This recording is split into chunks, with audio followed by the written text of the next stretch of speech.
Welcome back. This is episode 99 of the Veterinary Business Video Show. In today's show we'll hear about the importance of an organisational strategy, we'll ask what you plan to do with your future, and we'll consider the 3 key components for success in veterinary practice.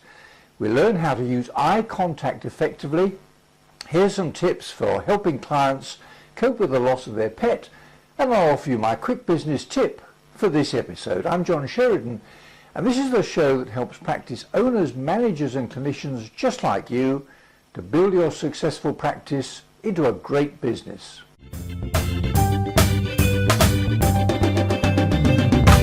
How well organised is your practice? Michael Gerber in the E-Myth Revisited says that every business owner wants to get organised, but if you suggest that they should create an organisation chart, they're inclined to say, don't be so ridiculous, we're just a very small business, we don't need an organisation chart, we just need better people. Traditional partnerships in veterinary practice can be particularly subject to management problems because they haven't established any clear formal organisational structure. It helps for management purposes if the partners can separate their own individual responsibilities on the one hand into their role as clinicians, where they might regard themselves as employees in their own practice, and on the other their employer role as executive directors. Here's a clip in which Michael Schuster has something to say about the importance of organisational strategy in dental practice. So organization is the driving force. Now, I'm going to talk about elements, driving forces, and energy. The element is sitting here. The car is sitting here. The car isn't going anyplace if it doesn't have any fuel in it. Are we clear about that? The car isn't going anyplace if it doesn't have an engine in it. The car isn't going anyplace if it doesn't have wheels on it. Right? So we need to think about what those elements are. But organization is how you put all the pieces together. Okay? That's what it is. So if you ever have felt that you're pushing boulders uphill, okay? If you ever have felt that you're working harder than you should be for the results you're getting, I can assure you it's organization and structure. It's organization and structure. The organizational element is weak. Okay? That particular driving force, it's not driving any place. It's actually probably resisting. So there are 4 key components in organization: standards, systems, positions, and activities. Okay? The standards come from our values and our purpose. So standards, let me just become expectations, become standards, okay? Become commitments to how we're going to act and behave. Now let's take a look outside the box for this episode. Last autumn, my wife and I gave a home to a 3-year-old crossbred Labrador called Bess. She'd had a very troubled life in 2 homes before we met her, but she's settled in very well with us. We love her to bits and we think the feeling is mutual. I suppose it's true for all pets that their fate in life is decided for them by a whole host of external influences over which they have little or no control. As human beings, most of us are able to control a great deal of what happens in our lives. If we don't decide for ourselves how we're going to live, then someone or something else will decide for us. Here's a clip which asks, what are you going to do with your future?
What's your view? Did you feel inspired, or are you immune to such stuff? Now for the 60-second seminar for this episode. Since I became a vet more than 50 years ago, the standard of professional service has grown dramatically. There's been a steady growth in the number of vets and veterinary practices, and a fundamental change in the gender balance of veterinary graduates.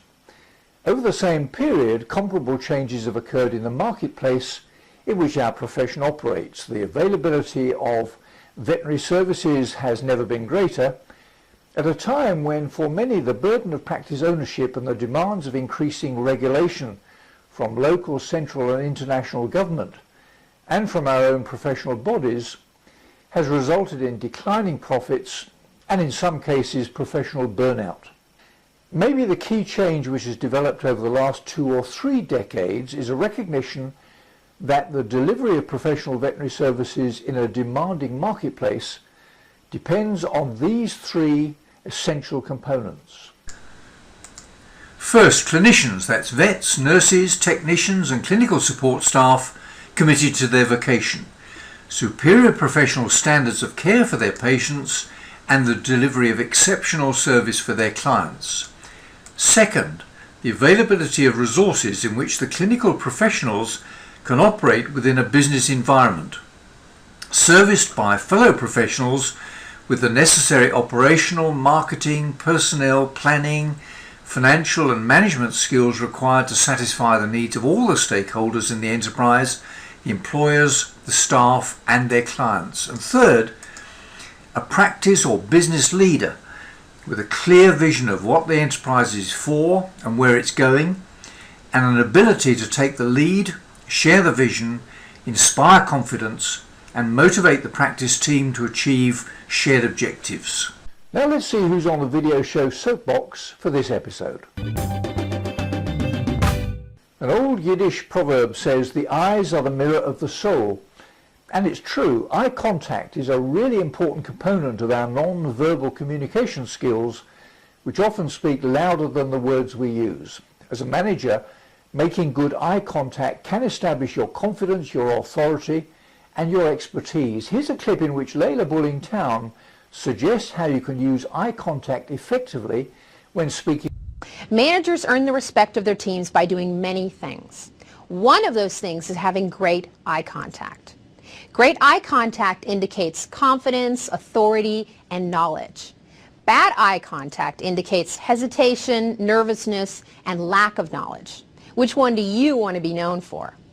Once you answer that question, consider these 3 tips. Tip 1. Look at the person's eyes for at least 1 complete thought. Just looking at a person isn't effective eye contact. To have great eye contact, you need to look at an employee's eyes for at least 5 to 7 seconds, the time it takes for you to begin and finish a thought. Maintain eye contact the whole time. This shows you are comfortable and knowledgeable. Tip 2. Return eye contact when an employee is speaking to you. Great eye contact isn't a one-way street. When an employee speaks with you, look at him and maintain eye contact, again for at least 5 to 7 seconds at a time. Send the message that you are listening and that the person's thoughts are valuable. Tip 3. When speaking to groups, give everyone eye contact. Move around the table or room in a random pattern, looking at as many people as possible. The 5 to 7 second rule still applies. Start and finish a thought while looking at someone's eye the whole time. And don't forget the people sitting right next to you. Include everyone. So if you want to be known for confidence, authority, and knowledge, use your eyes. Even for managers, the eyes are the windows to the soul. They tell your employees, I'm smart, I know my stuff, and what I'm saying is important. Now for my quick business tip for this episode. You don't need me to remind you that the death of a pet can be one of the most difficult times in an animal owner's life. It can be tough too for veterinary clinicians faced with making decisions and offering advice about such issues as euthanasia, and with supporting and assisting their clients faced with the loss of a much-loved member of the family. Here's a clip from BVA Vets TV website in which Belinda Johnston, an animal bereavement expert, gives her 5 top tips for helping a client deal with the loss of a pet. My top 5 tips for this course would be: number 1, to improve your communication skills and your ability to empathise and to give accurate, useful information. Number 2 is that whatever you come across, the situations are unique and we need to keep an open mind and not to make assumptions. Number 3 is that we have no idea of what the client is going through, the impact of the loss, and it could be huge. Number 4 is that it's not about fixing the situation, it's not about providing a solution. What it's about is acknowledging the loss, supporting them emotionally, and giving reassurance. And number 5, the most important really, is to look after yourself, because it's only by caring for yourself first that you can care for others. So what's my quick business tip? Well, it's this. You may think that this is a clinical issue which isn't appropriate for a video show devoted exclusively to the business of veterinary practice. But the responsibility of making sure that your frontline staff have all the resources they need to deliver the highest standards of service for their clients is very much a management issue. And this is just one of those resources. Well, that's about it for now. I'm John Sheridan, and this is the Veterinary Business Video Show. See you next time.